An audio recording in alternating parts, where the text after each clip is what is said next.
d'activités suffisamment variées. Donc, durant ce direct, je vais partager avec vous quelques secrets que vous devez utiliser afin de faire fonctionner vos business de manière optimale. Et pour pouvoir bien vous expliquer ces secrets, je vais prendre des exemples sur mon propre parcours parce que je souhaite raconter des choses que j'ai vécues moi-même, qui participent de mon expérience afin que cela puisse vous inspirer à pouvoir appliquer cela dans vos propres business aussi. Parce qu'il est très important de comprendre exactement quelles sont les erreurs qu'il ne faut pas commettre afin de ne pas gaspiller votre temps pour rien. Parce que vous ne devez pas vous lancer dans une activité, travailler, être fatigué chaque soir en rentrant en vous disant que le travail paye alors qu'il y a des travaux qui ne payent pas. Il y a des travaux qui vous fatiguent, qui vous épuisent et qui vont même vous rendre fou certainement sans rien payer. Donc ça ne sert à rien de perdre du temps alors qu'il y a des stratégies beaucoup plus simples et beaucoup plus optimales qui vous permettent de pouvoir pallier à certaines insuffisances. Alors, je vais vous raconter deux histoires qui découlent de mon parcours. Et pendant que je vais raconter ces histoires, je vous recommande d'être très attentif et très attentive. Parce que pendant les histoires que je vais raconter, ou du moins dans le déroulé de ces histoires, je vais vous révéler certaines astuces et certains secrets que je vous recommande d'utiliser dans vos business. À la fin du direct, je vais prendre quelques exemples de business et vous montrer comment vous pouvez utiliser ces secrets-là dans vos différents business afin de ne pas commettre les mêmes erreurs que les autres. Parce que ça ne sert à rien de développer une activité, de s'époumoner au quotidien et de passer totalement à côté des opportunités, alors que parfois vous êtes très compétent. La première chose que vous devez savoir, c'est que nous sommes dans un monde où le simple fait d'être compétent ne suffit plus. Ça veut dire, si vous êtes le meilleur dans votre secteur d'activité, ce n'est plus suffisant. Si vous êtes le plus compétent dans votre secteur d'activité, on a besoin de plus que ça. Parce que vous n'êtes pas le seul à être compétent. Aujourd'hui, on a besoin de beaucoup d'autres choses que de la compétence, qui est déjà une base. Ça veut dire que quand vous êtes compétent, c'est déjà une base. C'est déjà bien, mais ça ne suffit pas. Je vais vous raconter deux histoires qui vont vous permettre de comprendre qu'en réalité, le fait d'être compétent ne suffit pas. Il faut pouvoir allier à cela beaucoup d'autres choses qui en réalité participent au secret que vous devez pouvoir utiliser dans vos différents business. Alors, je vais commencer par la première histoire. Actuellement, je suis en train de réaliser cette vidéo depuis mon bureau. C'est situé dans la capitale du Cameroun, Yaoundé. Yaoundé, c'est la capitale du Cameroun où je suis en train de réaliser cette vidéo. Notamment dans un quartier qui s'appelle Bastos, plus précisément à la nouvelle route Bastos. Donc, pour ceux qui sont au Cameroun, ils doivent bien savoir où c'est situé.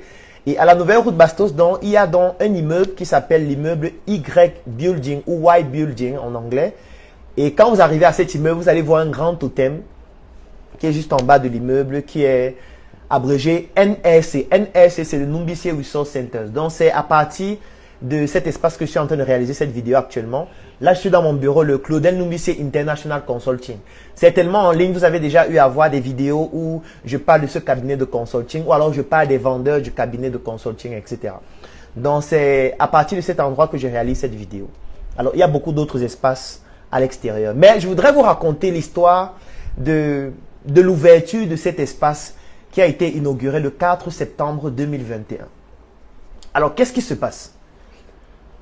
Lorsque je décide de mettre sur pied ce projet, je me dis il faudrait pouvoir trouver un endroit suffisamment stratégique dans la capitale du Cameroun afin de pouvoir implémenter ce projet.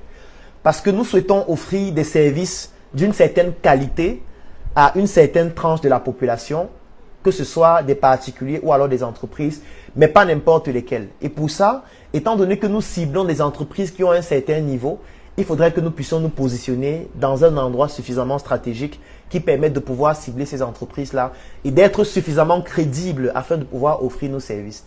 Donc, c'est ainsi que voilà, je commence à rechercher dans la ville de Yaoundé des endroits qui sont d'un certain standing très élevé afin de pouvoir ouvrir dans cet espace, le Numbisi Resource Centers. Donc, c'est comme ça que je trouve dans cet espace qui est magnifique, qui est sur une superficie de 251 mètres carrés. Et nous décidons donc de commencer les travaux d'aménagement de cet espace afin de pouvoir l'inaugurer comme ça a été fait le 4 septembre dernier. Alors, qu'est-ce qui se passe donc? Le projet, globalement, c'est un projet de 100 millions, plus précisément 107 millions de francs CFA. Et il était donc question de trouver, dans un premier temps, un architecte qui devaient nous concevoir l'aménagement intérieur ici à l'intérieur. Et vous allez m'excuser pour la tautologie. Et après l'architecte, il fallait maintenant contacter des équipes d'ingénieurs, des équipes de techniciens, des équipes de maçons, des équipes de peintres, des équipes de menuisiers, des équipes d'informaticiens qui vont concevoir les systèmes réseau que nous allons utiliser globalement ici. Alors, pour ceux qui me suivent en ligne depuis 1 an ou alors plus de 8 mois, si vous vous rappelez, vous n'avez jamais vu en ligne une annonce où je disais « je recherche des ingénieurs » ou alors « je recherche un architecte qui va me permettre » ou alors qui va m'aider à concevoir l'architecture intérieure et la décoration intérieure de cet espace. Il n'y a jamais une publication qui a déjà été faite sur ma page concernant une offre de service de ce type-là.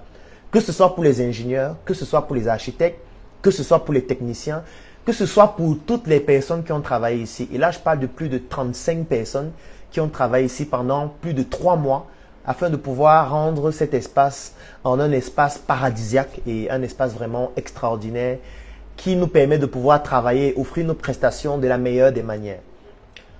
Alors, pourquoi est-ce que je vous interpelle par rapport à cette première partie de l'histoire?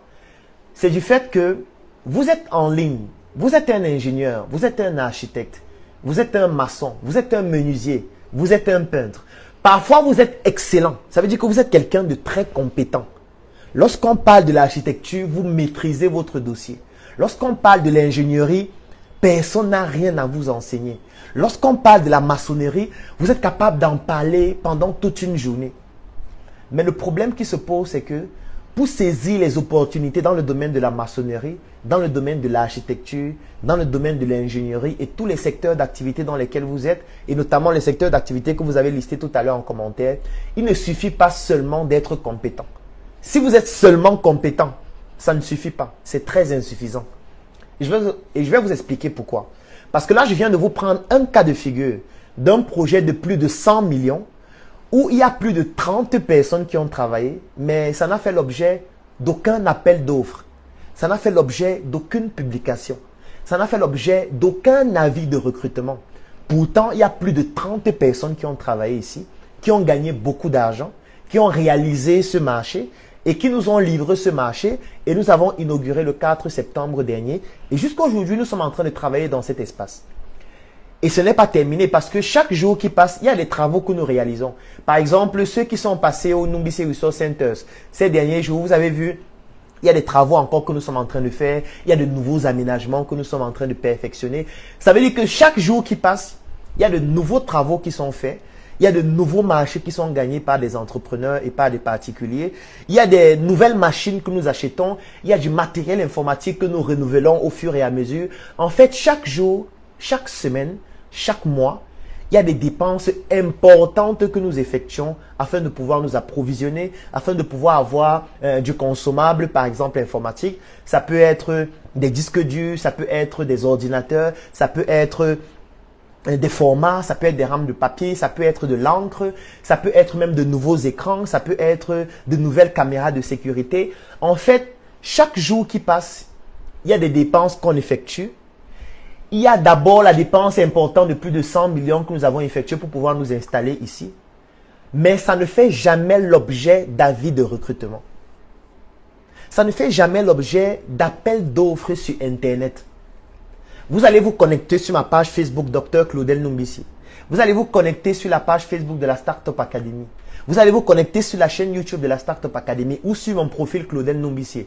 Vous êtes un excellent architecte. Vous êtes un excellent ingénieur. Vous êtes un excellent peintre. Vous avez une boutique d'informatique dans laquelle vous vendez des disques durs, vous vendez des ordinateurs, vous vendez des MacBooks comme ceux qui sont installés là. Mais vous êtes en train de rechercher des opportunités sur Internet.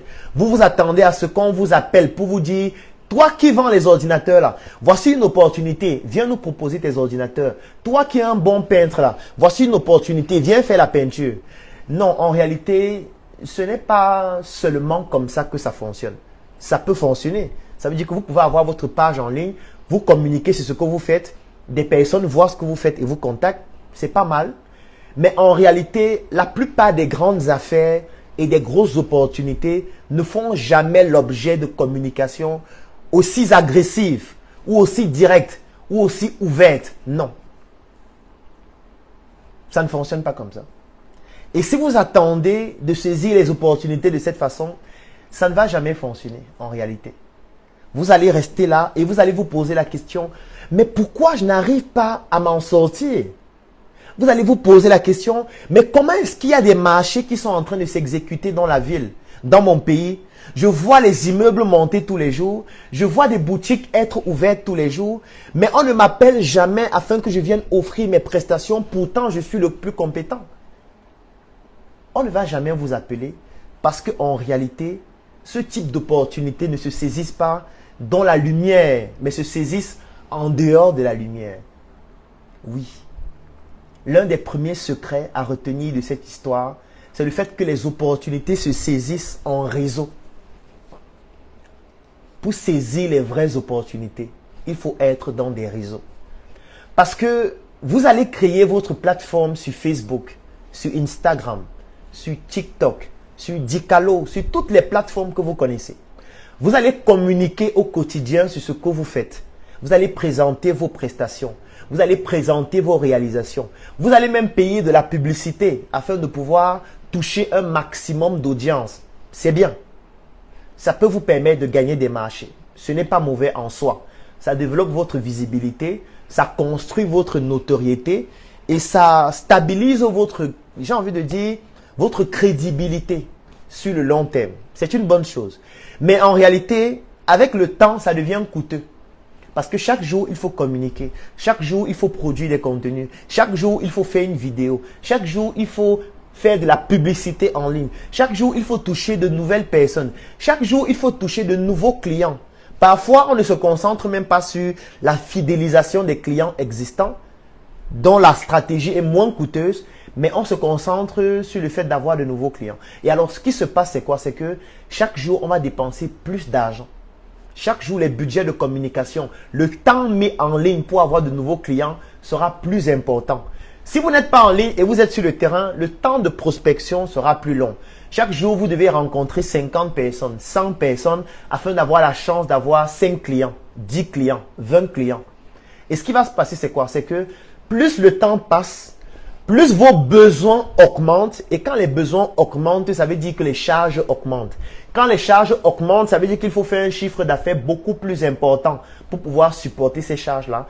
Et si vous n'êtes pas capable de soutenir ce rythme qui est prolongé, qui est continu et qui est croissant, votre entreprise va s'arrêter. Ça veut dire qu'à un moment donné, vous devez vous poser la question, comment faire pour gagner des marchés en dépensant le moins d'argent possible? Comment faire pour gagner des marchés en dépensant le moins de temps? Comment faire pour gagner plusieurs marchés à la fois sans avoir besoin de s'époumoner sur Internet, de marcher et de rencontrer 100, 200, 300 prospects? Surtout que vous êtes compétent, pourquoi vous vous époumonez autant?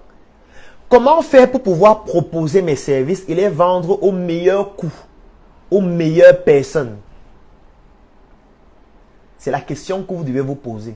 Ça veut dire que vous devez réfléchir comment rendre mon business efficient. Efficient, ça veut dire que je réussis à atteindre l'objectif en dépensant le moins. Et quand je parle de dépenses, ce n'est pas seulement l'argent. C'est dépenses en termes de temps que je dois réduire, dépenses en termes d'énergie que je dois réduire, dépenses en termes de budget que je dois réduire. Donc, si vous avez une activité dans laquelle, pour avoir un nouveau client, vous êtes obligé de dépenser toujours plus d'argent, c'est une activité qui ne peut pas devenir exponentielle et qui va vous époumoner. Vous allez travailler chaque jour, vous allez être épuisé. Mais quand vous allez voir ce que vous gagnez, vous allez vous rendre compte que ce que vous gagnez n'est pas conséquent par rapport à l'effort que vous fournissez, alors que vous êtes quelqu'un d'excellent. Ce qui est dommage. Vous ne pouvez pas être excellent dans un domaine et vous êtes en train de souffrir pour trouver les clients, souffrir pour produire les contenus, souffrir pour faire la publicité, souffrir pour préparer votre produit, préparer votre service, souffrir pour convertir les prospects en clients après avoir souffert pour obtenir ces prospects, souffrir maintenant pour pouvoir satisfaire le client, lui permettre de bénéficier du produit, de bénéficier du service, souffrir encore pour faire le service après-vente parce que c'est encore vous qu'on contacte pour dire Le produit que tu m'as vendu là a un problème. Le service que tu m'as vendu là, comment faire pour l'utiliser? Ça veut dire qu'en même temps, tu es encore en train de faire le service après-vente. En même temps, tu es en train de gérer les retours de ton business. Parfois, il faut rembourser au client. Parfois, tu dois prendre dans ta trésorerie afin de satisfaire un client qui n'a pas été satisfait par rapport au produit ou par rapport au service. Lorsque tu fais tout ça à la fois, comment est-ce que tu vas être performant? Ça ne peut pas fonctionner. Ça peut fonctionner pendant un temps. Mais sur le long terme, ça va te faire gaspiller énormément d'énergie, énormément de ressources matérielles, financières, logistiques, humaines et tout ce que tu peux imaginer. C'est la raison pour laquelle la question que tu dois te poser actuellement, c'est quel est mon réseau? Est-ce que je fais partie d'un réseau? Est-ce que je fais partie d'une communauté de personnes à travers laquelle je pourrais offrir mes prestations au sein de cette communauté sans avoir besoin de m'époumoner pour trouver de nouveaux clients tout le temps? Et ça, c'est la question que je vous renvoie actuellement. Est-ce que vous faites partie d'une communauté?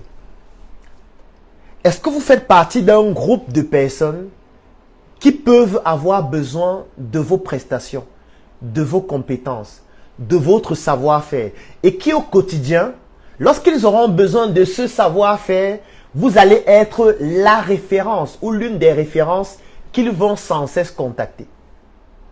Est-ce que dans votre environnement, est-ce que quand vous prenez votre téléphone, vous voyez un réseau de personnes avec qui vous pouvez interagir pour proposer vos services et vos produits?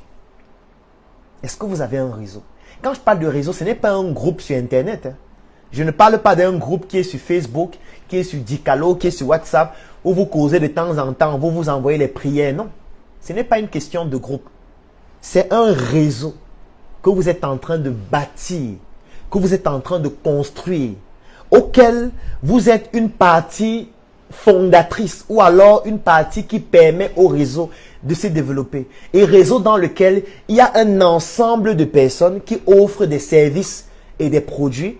Et dans cet ensemble de personnes-là, votre compétence est une identité remarquable. Est-ce que vous faites partie d'un réseau? Si oui, écrivez en commentaire, je fais partie d'un réseau. Ou alors donnez le nom du réseau dans lequel vous êtes. Quel est votre réseau? Est-ce que vous avez un réseau de personnes que vous rencontrez régulièrement? Avec qui vous parlez de business, vous parlez d'opportunités, avec qui vous parlez de projets, avec qui vous parlez de votre projet, de votre business, avec qui vous pouvez leur présenter les difficultés que vous rencontrez. Des personnes à qui vous pouvez présenter les challenges auxquels vous êtes en train de faire face actuellement et qui peuvent vous encadrer, qui peuvent vous accompagner, qui peuvent partager avec vous leur expérience pour vous permettre de ne pas commettre les mêmes erreurs. Et surtout, un réseau de personnes qui, lorsqu'ils auront besoin d'un service ou d'un produit, ils vont vous contacter. Ils vont vous appeler pour vous demander de venir offrir ce produit ou d'offrir ce service. Je vais prendre un autre exemple. NRC, le monde à notre portée.